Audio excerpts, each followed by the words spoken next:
ಯುವಕರಿಗೆ ಶಿಕ್ಷಣ, ಉದ್ಯೋಗ ಮತ್ತು ಅಧಿಕಾರ ಕೊಟ್ಟರೆ ಅವರು ದೇಶದ ಮುಂದಿನ ಭವಿಷ್ಯವನ್ನ ಉಜ್ವಲವಾಗಿ ಬರೆಯುತ್ತಾರೆ ಎಂದು ಮಾಜಿ ಮುಖ್ಯಮಂತ್ರಿ ಹಾಗೂ ಸಂಸದ ಬಸವರಾಜ ಬೊಮ್ಮಾಯಿ ಅವರು ಅಭಿಪ್ರಾಯವನ್ನ ಪಟ್ಟಿದ್ದಾರೆ.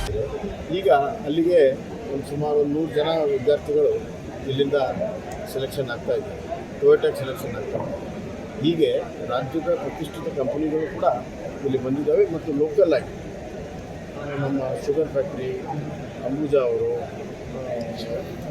ಆಮೇಲೆ ಗಾರ್ಮೆಂಟ್ಸ್ ಫ್ಯಾಕ್ಟ್ರಿ ಅವರೆಲ್ಲರೂ ಕೂಡ ಬಂದಿದ್ದಾರೆ.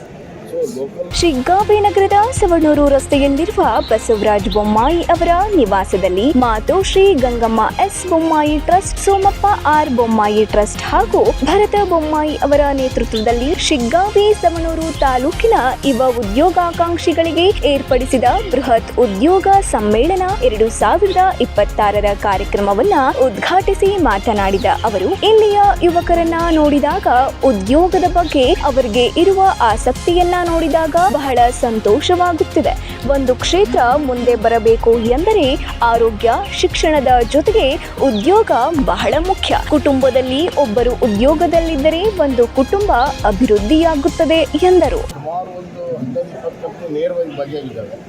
ನಮ್ಮ ಇಂಡೈರೆಕ್ಟ್ ಆಗಿ ಎಂಪ್ಲಾಯ್ಮೆಂಟ್ ಏಜೆನ್ಸಿ ಕೂಡ ಅವರೊಂದು 15-20 ಜನ ಆಗ್ತಾರೆ. ಒಟ್ಟು 34 ಜನ ನೇರವಾಗಿ ಭಾಗಿಯಾಗಿದ್ದಾರೆ. ಈಗಾಗಲೇ ಸುಮಾರು 700-800 ಜನ ITI, diploma, second year PUC ಪಾಸಾದವರು, SSLC ಪಾಸಾದವರು, ಬೇರೆ ಬೇರೆ ಇವನ್ SSLC ಪಾಸಾದ ಹುಡುಗರಿಗೂ ಅವಕಾಶ ಕೊಡ್ತಾರೆ.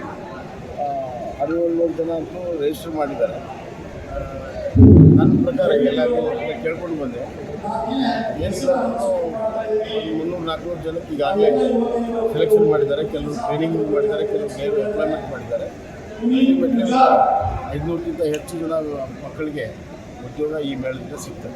ಯಾವ್ಯಾವ ಕ್ಷೇತ್ರಗಳಿಗೆ ಹೆಚ್ಚು ಉದ್ಯೋಗ ಅವಕಾಶ ಇದೆ? ಇದು ಟೆಕ್ನಿಕಲ್ ಕೋರ್ಸ್ ಇದ್ದವರಿಗೆ ಹೆಚ್ಚು ಆಟೋಮೊಬೈಲ್ ಕಂಪನಿಗೆ. ನಮ್ಮ ಪ್ರಧಾನಿ ನರೇಂದ್ರ ಮೋದಿಯವರು ಗುಜರಾತ್ ಮುಖ್ಯಮಂತ್ರಿಯಾಗಿದ್ದಾಗ ಕೌಶಲ್ಯ ಅಭಿವೃದ್ಧಿಗೆ ಒತ್ತು ಕೊಟ್ಟಿದ್ದರು. ಅವರು ಪ್ರಧಾನಿಯಾಗಿ ಕೌಶಲ್ಯ ಅಭಿವೃದ್ಧಿಗೆ ಒಂದು ಪ್ರತ್ಯೇಕವಾಗಿಯೇ ಇಲಾಖೆಯನ್ನ ಮಾಡಿದ್ದಾರೆ. ಇದರಿಂದ ಕರ್ನಾಟಕಕ್ಕೆ ಪ್ರತಿ ವರ್ಷ ಸುಮಾರು 400 ಕೋಟಿಗಿಂತಲೂ ಹೆಚ್ಚಿನ ಹಣವು ವೆಚ್ಚವಾಗುತ್ತಿದೆ. ಅದಕ್ಕೆ ಸಾಂಸ್ಥಿಕ ರೂಪ ಕೊಡಬೇಕೆಂದು ನಾವು ಶಿಫಾರಸನ್ನ ಮಾಡಿದ್ದೇವೆ ಎಂದು ತಿಳಿಸಿದರು. Suresh Eligar, 9 live news, Shiggavi.